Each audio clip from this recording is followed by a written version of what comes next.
Okay, we continue with the exercises. So 10, let H be a real Hilbert space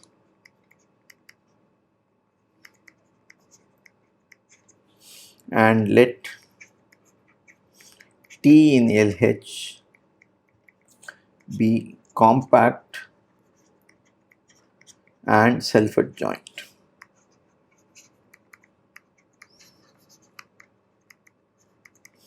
Then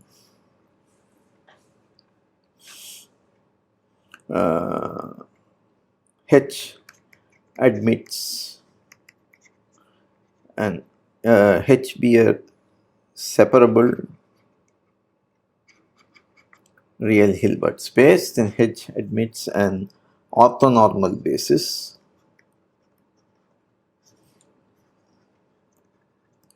of eigenvectors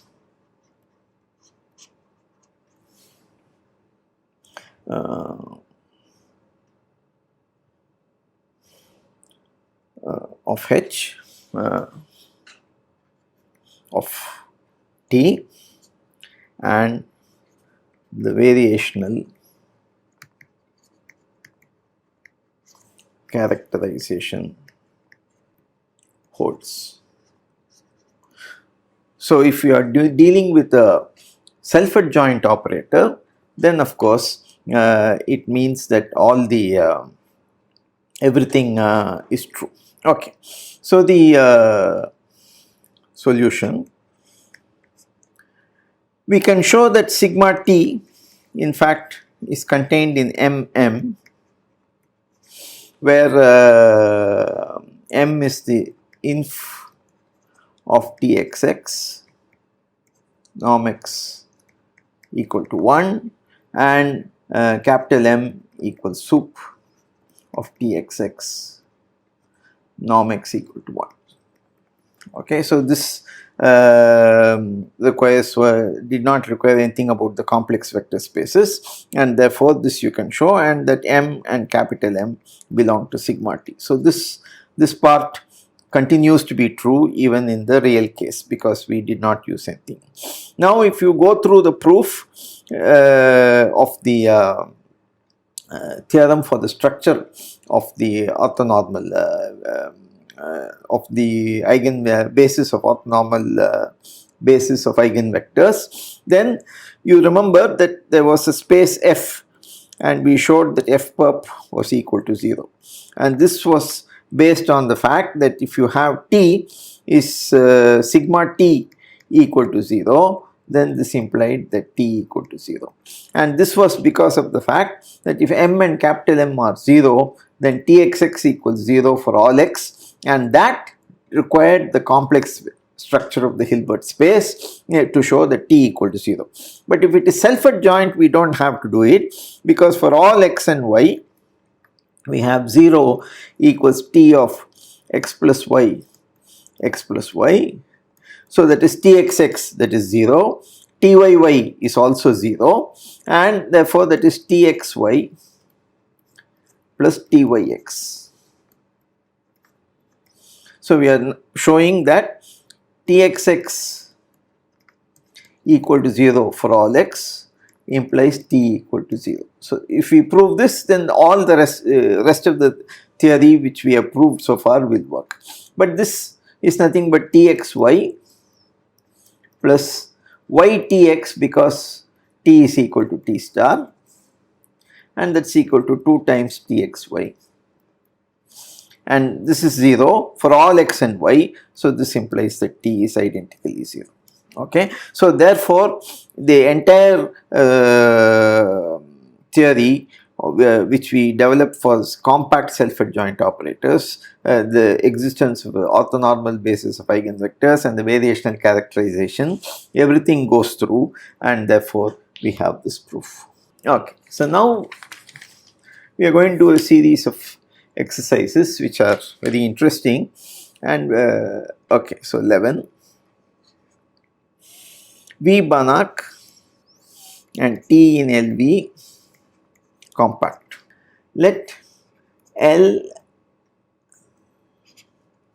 L and M be closed subspaces of V such that you have M is strictly contained in L. Closed subspace. Okay. Also assume further that I minus T of L is contained in M. So the bigger space, if you apply I minus T, it falls inside the smaller space. Then there exists X in L such that norm X equal to 1 and norm of Tx minus Ty is greater or equal to half for all y in it. Solution. So this smells very much like the Riesz lemma, and in fact we are going to use that. So M is strictly contained in L, M and L are closed subspaces. So ML closed.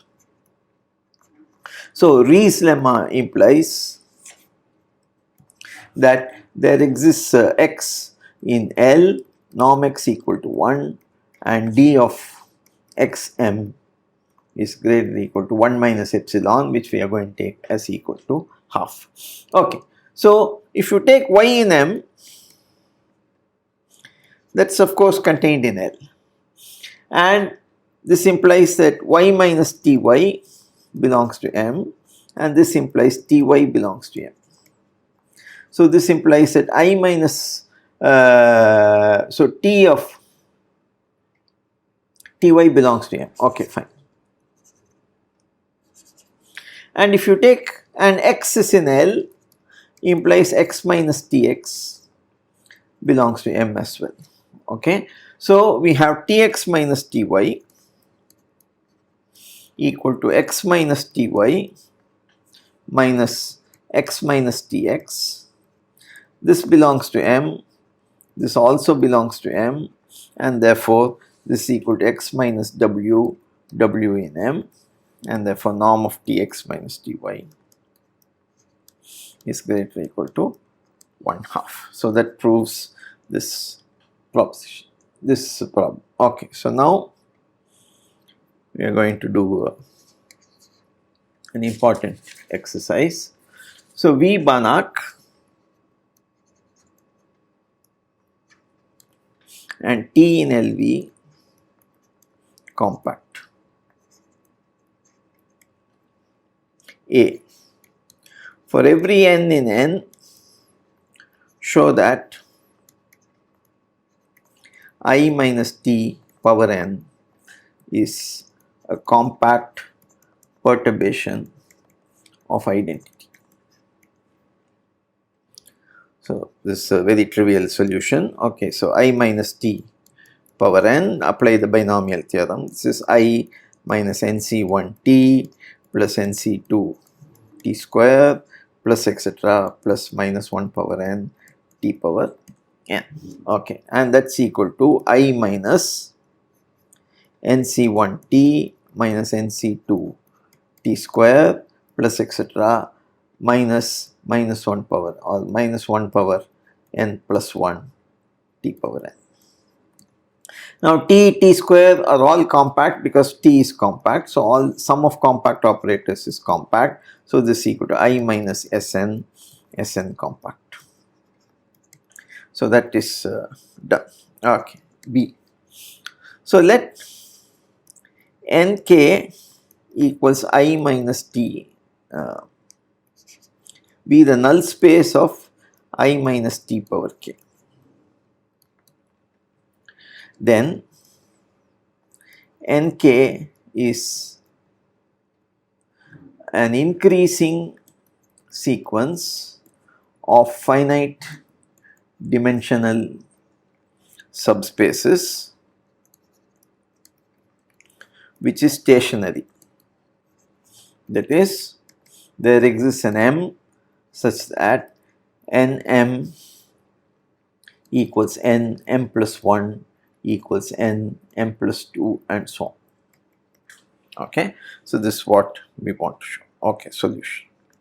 So I minus T power k equals I minus Sk compact, So null space of I minus t power k equals nk is finite dimensional. We have seen this, it is the Riesz-Fredholm theory. Okay, and also I minus t power k of x equal to 0, so x is in nk. This implies that I minus t power k plus 1x is also 0, so this implies x belongs to n k plus 1. So nk is always contained in nk plus 1 for all k, and therefore it is a increasing sequence. So we want to know that if this is stationary. So assume for all k, nk is strictly contained in nk plus 1, that it never misses. Now all finite dimensional spaces are closed, and you have the strict inequality. So by 11, exercise 11, you have, there exists, oh yeah, we have to check, before we can use 11 we have to check one term. So let x belong to nk plus 1, okay. So I minus t to the k plus 1x equal to 0, and therefore you have I minus t power k of I minus t x equal to 0, that is I minus t of nk plus 1 is contained in nk. So the bigger one, so this is exactly the situation you have for exercise 11. So by exercise 11, there exists xk in nk such that norm xk equal to 1, and the distance of xk from nk minus 1 is greater or equal to 1/2. So sorry, we had it better. We have norm of txk minus ty is greater or equal to 1/2 for all y in nk, and this means that norm of txk minus txj is greater than 1/2 for all j less than k, and this is a contradiction since t is compact. So you have a bounded sequence with norm 1, and this implies it cannot have a convergent subsequence, and therefore so implies there exists an m such that you have that nm equals nm plus 1. Okay, but then we want to show it is constant thereafter. So nm plus 1 of course is contained in nm plus 2. So let x belongs to n m plus 2.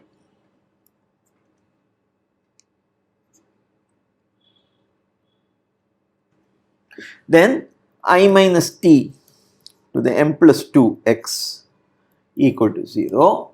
That means I minus t x belongs to n m plus 1, but nm plus 1 is the same as nm, and therefore you have I minus t to the m plus 1 x equal to 0, because I apply I minus t, this belongs to, okay. So I apply I minus t power m to this, it's 0, that means I am saying this means x belongs to nm plus 1. Therefore nm plus 2 equals nm plus 1, and thus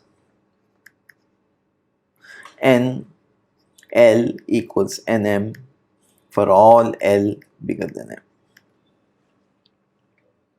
Okay, so the sequence becomes stationary.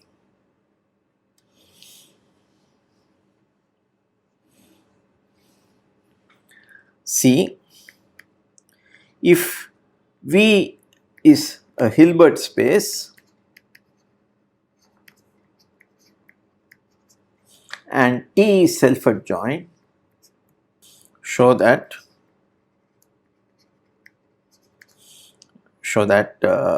m equals 1. Okay, so very first step it will happen. Okay, so we have n of I minus t is of course contained in n of I minus t square. Okay. So now let x belongs to n of I minus t square.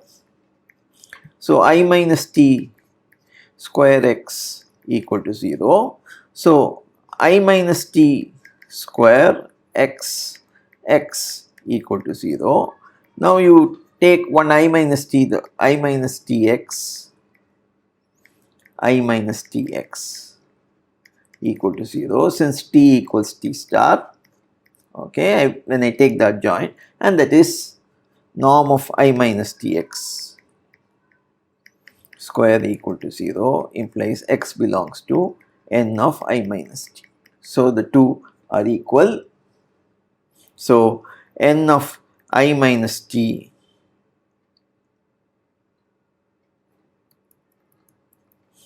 equals n of I minus t square, and thereafter all of them have to be equal as we have just seen, and therefore m equals 1. So in the self-adjoint case it is immediate. Okay. Then D, V Banach M T in LV and M as in B. So that is the level at which the null space becomes stationary. Okay. Okay. Define Fk equals range of I minus t power k. Then Fk is a sequence decreasing sequence of closed subspaces. Further, Fl equals Fm for all L bigger than M. The solution. So I minus t power k equals I minus sk compact. This implies that Fk is closed. Range of is always closed. Okay. So if y belongs to Fk, y equals I minus t power k x, which is equal to I minus t power k minus 1 of I minus tx, and therefore this belongs to range of I minus t to the k minus 1, which is equal to Fk minus 1. Okay. So Fk is always contained in Fk minus 1, so it is a decreasing sequence. Now T compact implies T star is also compact, and therefore there exists a P such that n of I minus T star L equals n of I minus T star P for all P L bigger than P. But dimension of n of I minus T star L is the same as the dimension of I minus T power L. Okay, so this is, we also know that because they are adjoints of each other, and therefore the dimensions of the null space are the same as we have already seen, and this implies therefore that P equals M. Okay. So for all L bigger than M, you have n of I minus T star power L equals n of I minus T star power P power M, sorry. Okay. And now if you take the orthogonal, so this implies n of I minus T star power L perp equals n of I minus T star power M perp, and that is nothing but range of I minus T power L equals range of I minus T power m for all L bigger than m, that is FL equals Fm for all L bigger than E. V Banach, T in LV, compact, M as in B. Then V equals Nm direct sum Fn. So let X belong to V. Then I minus T M of X, this belongs to Fm, but that's equal to F of 2m, and therefore this can be written as I minus T power m X is I minus T power 2m of Y for some Y. This implies that I minus T power m of X minus I minus T power m Y equal to 0. So this implies X equal minus I minus T power m Y belongs to Nm, and this belongs to range of m, so this belongs to Fm, and therefore X, so V is therefore equal to Fm Nm plus Fm. So let X belong to Nm intersection Fm, then X equals I minus T power m Y for some Y, and 0 equals I minus T power m X, which is equal to I minus T to the 2m Y. So implies Y belongs to n of 2m, which is equal to n of m, implies I minus T power m Y equal to 0, which implies that X equal to 0. So this implies that V equals Nm direct sum